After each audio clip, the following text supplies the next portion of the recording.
IVM.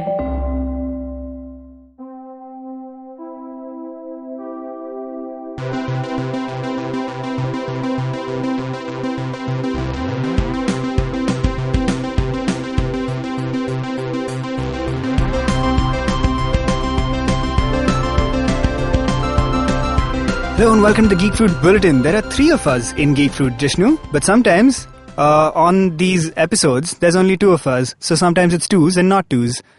This is the Bulletin where we talk about the news and not news of the day. So some things are news, some things are not news, and we talk about some of it on the Bulletin. Jigs, the electricity went out in my house the other day, and I could not figure out for the life of me what happened. So I went into like the little box which has all the switches in it and whatnot, and I tried to fix it myself because I have dabbled in some electricals in my time, but I couldn't figure it out. So I called the electrician and I was like, can you fix it? So he's like, sure, I'll be there in an hour. And all this time I'm like sitting around going like, woof, it's hot because there's like no air conditioning, no fan. The electrician turns up and he fixes it in like 5 minutes. And I was like, whoa, what was the issue? Was it fuse? He was like, not fuse. This is the Bulletin where we discuss the news. But then what was it? What? So then what was it if it wasn't fuse? I don't remember.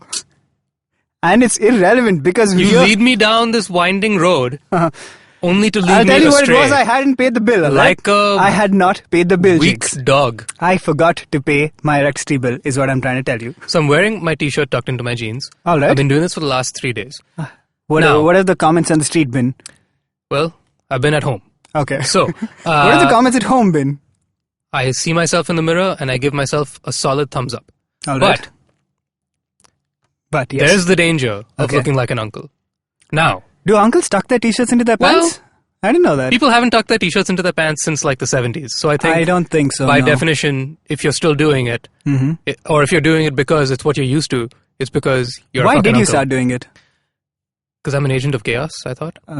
Yes. You are propagating chaos right now. If one rolls up one's jeans, if also one were to roll up one's t-shirt sleeves, as I also do, and that go is a crazy 2000s thing, and yes. tuck in said t-shirt into one's jeans. Well, then you then have the place. A folded jeans, you have a folded t-shirt sleeve, you have a tucked in t-shirt.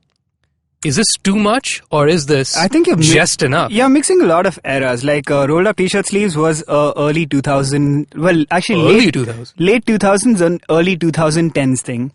It was a huge thing. Rolled up sleeves, I feel like was rolled up pants legs, jeans legs was a 90s thing mostly. Really? Yeah. I thought 90s was just ripped pants, which is what you're still doing. No, that's come back now. But it hasn't come back. That's just you. That's just you. No, I think... It hasn't come back. No. It has most definitely come back, Jigs. Calm down. It's just you. No, Nobody else think I'm a little more clued into the fashion world than you are, Jigs. No. You with your blue chashma that you don't even need. I do need it. No, I need it to see. Take them off. I can't. Take them off. I can't because I don't know where my glasses are because I don't have my other glasses. Because they're ruining your eyes, that's why. You don't need them, you're just wearing them to be cool. This has been the Not News segment. Give me your news, Jigs. Bob Iger just stepped down all of a sudden from the CEO position of Disney, which matters to us because he is the boss of the majority of our lives, to be replaced with another Bob, Chapek. Chapek. How do you spell his name? C-H-A-P-E-K.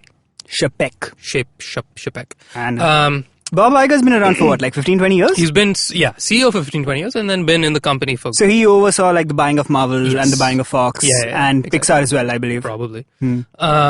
This other Bob Part 2 has also been around for some 20-odd years. He's been involved with strategy in parks, I guess. So, we're talking out of our ass. I don't know what we're going to say of any import with regard to the subject matter. Because we don't know much about the guy, but it is important, I suppose. The only detail that I think is relevant to us, considering Iger has been overseeing Disney in the incredible rise above whatever you thought they already had peaked at 10, 15 years ago, he is remaining. He's been on contract. He is still on contract, rather, till the end of 21, and he is remaining a part of the board of directors. So Chapek will he's still like under his purview in some capacity. As a board of directors, yes. Yeah. But from what I read of Bob Iger's statement, he said he's actually stepping down. The reason this has come about fairly quickly is because he's stepping down to focus more on the creative end of things and less on the business aspect. So it's like, I feel like we're in a good position now after the Fox acquisition and the fact that we own everybody and control everyone. He didn't actually say that. I'm just putting words in his mouth. But that's basically it, yes.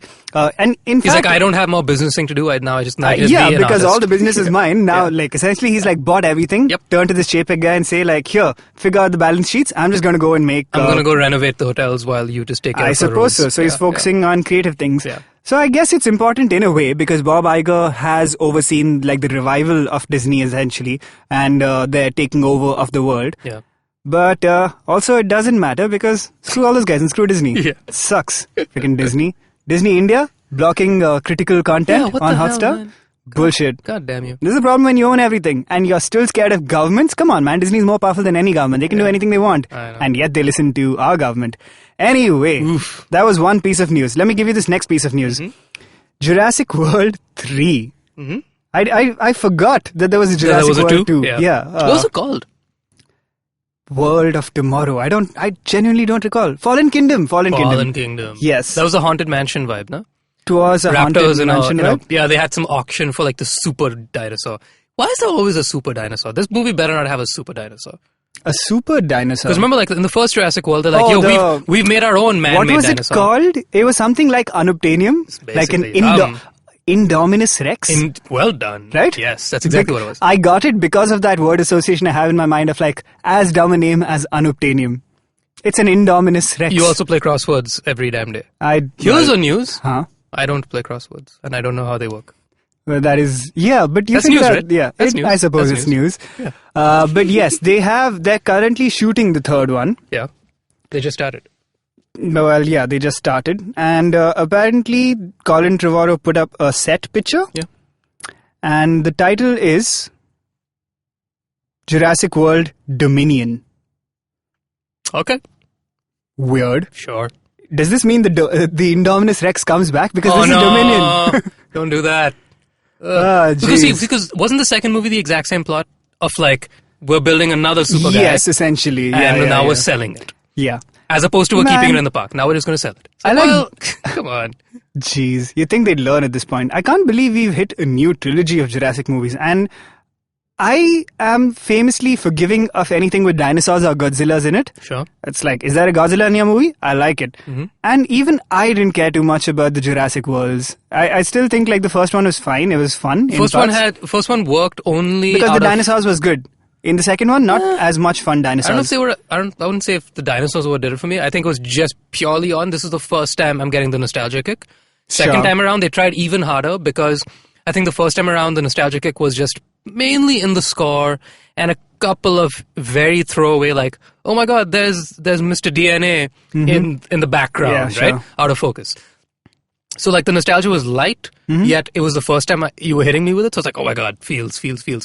And then the second movie, they doubled down on nostalgia and like had an entire set piece built around, oh my god, the kids found the original Jeeps. Let's look at the Jeeps for like 20 minutes. No, that was the first movie. Was that the first movie? Yeah. You sure that was the first movie? Yes, this was all the first movie. Then there's nothing good about the second movie. I remember nothing about it. Well, because there weren't any... I think the first one still had some... like, it had that very confusing plot about they want to use the dinosaurs in war, if you remember in the first one. Right. But the new dinosaurs they introduced, like Chris Pratt's boy Blue... Yeah. Were all pretty cool, I think, and like... yeah, they're fine. They're raptors. Raptors cannot exactly, be uncool. But they updated the dinosaurs in a cool way. I think that was what did it for me. But that's why I still think that movie's okay. Fallen Kingdom is so forgettable that I remember almost nothing from it. I know the kingdom fell down at some point. Anyway, in other news, Mission Impossible 7, VII, the seventh movie. Oh, God. Its production has been suspended. Oh. I'll give you two guesses why. Okay. Wait. I got this. Yeah. So, if you remember, the last one, the production was suspended for a long time because Tom Cruise broke his foot. He broke his foot, okay. Yes, he broke his ankle, completed his shot, which was incredible. And, okay. It's suspended because he has to renew his... No, he just did Top Gun, so he has a flying license. He has to renew his what do you call it? Spelunking license. No. Okay, he has to... This one isn't, oddly enough, Tom Cruise's fault. Okay. Unless he's up to something that we don't understand. Because his stuntmen What stuntman? Yeah, he doesn't it's have Tom stuntman. Cruise. No, I'm sure he does have a stuntman. Because I gave you 2 guesses and you're out of them. Well, so let me tell you. Okay. They were shooting in Venice and production has been suspended because of visas! Coronavirus concerns. Because Italy's had a spate of coronavirus cases. Okay, yeah. cool. So I guess the only thing that can defeat Tom Cruise is a global pandemic. And do you think he's responsible for this somehow? Call his boy Brad Pitt. He can handle any world wars. And World War Z? Yes, and I think that had something to do with like a virus, didn't it? Where they turn into zombies. Didn't sure. it? I've seen the movie. I don't know. I can't remember. I think a closer equivalent to the coronavirus would be Contagion, Steven Soderbergh's movie from a little while ago, about the spread of a thingy. Or the board game, Pandemic, which is basically the movie Contagion, but on a board. Anyway, that has been the Geek Food Bulletin, and that's our news and not news of the day. Tell us if you have coronavirus concerns, I suppose. No, please don't.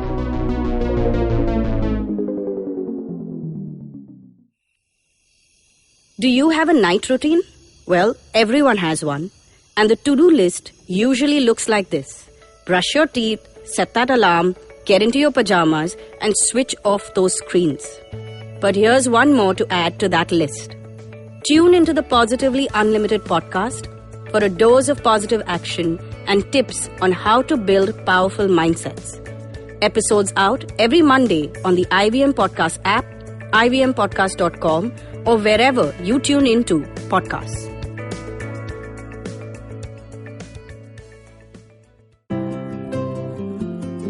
How many times have you caught yourself Googling stuff on health and wondering if it's the right information? How many times have you heard different health experts give opposing views, which has only left you confused? There are rising cases of cancer, heart, diabetes, stress, and autoimmune diseases. Meet the patients and the experts who paved the path of true healing. Join me, Rachna Chachi, cancer nutrition coach and nutritional therapist on Heal and Hearty.